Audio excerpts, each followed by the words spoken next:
સૌથી મોટા સમાચાર અત્યારે મળી રહ્યા છે બગદાણાના સેવક નવનીત બાલદિયાને માર મારવાનો કેસ, જેમાં જયરાજ આહિરની મુશ્કેલીઓ હજુ પણ વધી શકે છે।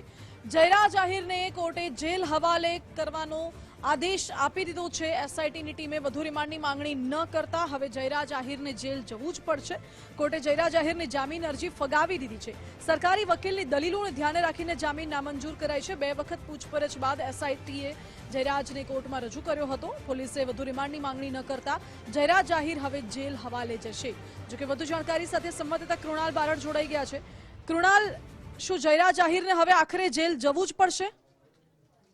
જેલ જવું પડ્યું છે, કેમ કે જે પ્રમાણે આ જે સમગ્ર કેસ છે તે કેસને લઈને સીટ દ્વારા જે ઝીણવટભરી જે તપાસ આરંભવામાં આવી, ત્યારબાદ ચોક્કસથી એક બાદ જે કડીઓ છે તે કડીઓ હાથ લાગીને ત્યારબાદ ચોક્કસથી જયરાજ આહિરને સૌ પ્રથમ વખત જે સમન્સ મોકલવામાં આવ્યું હતું તે સમન્સના આધારે ખાસ કરીને જયરાજ આહિર છે તે નિવેદન આપ્યું હતું। ત્યારબાદ ફરી એક વખત સીટે તેઓને બોલાવ્યા, ત્યારબાદ જે છે તે ધરપકડ જે છે તે થઈ છે। ત્યારબાદ ચોક્કસથી હવે મહુવા સેશન કોર્ટમાં તેઓને રજૂ કરવામાં આવ્યા હતા। ત્યારબાદ ચોક્કસથી હવે મહુવા કોર્ટે સાયન્ટિફિક પુરાવાના આધારે કહી શકાય કે જે સીટ દ્વારા જે રિમાન્ડની માંગ છે તે નહોતી કરવામાં આવી, તેના પગલે ચોક્કસથી જયરાજ આહિર છે તેઓને હવે જેલ ભેગું થવું પડશે તે નક્કી છે ને જેલ ભેગા કરી દેવામાં આવ્યા છે। બીજી તરફની વાત કરીએ તો જયરાજ આહિરના વકીલ દ્વારા તેઓની જે જામીન અરજી છે તે મૂકવામાં આવી હતી, પરંતુ કોર્ટ દ્વારા તે પણ ફગાવી દેવામાં આવી છે। એટલે કે